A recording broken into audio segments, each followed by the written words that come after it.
সব কিছু ভুলে যেতে নেই। অনেকেই বলবে ক্ষমা করে দিতে।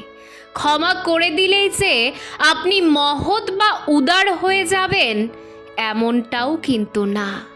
ক্ষমা হলো এক ধরনের আশকারা। তাই মন যদি ক্ষমা করতে না চায় তাহলে কেন ক্ষমা করবেন? সব অপরাধের ক্ষমা হয় নাকি? কাকে ক্ষমা করতে হবে আর কাকে ক্ষমা করা যায় না আপনার বিবেক সেটা আপনাকে ঠিক বলে দেবে। জানেন, জীবনে এমন কিছু ক্ষত থাকে, সে ক্ষতে কোনো মলম কাজ করে না। হাজারবার ক্ষমা করেও সে দাগ কখনোই নিশ্চিহ্ন হয়ে যায় না। কিছু অপমান, কিছু কথা, কিছু আঘাত, কিছু মুখ কোনোদিনও ভুলতে নেই। সব ক্ষত মুছেও ফেলতে নেই।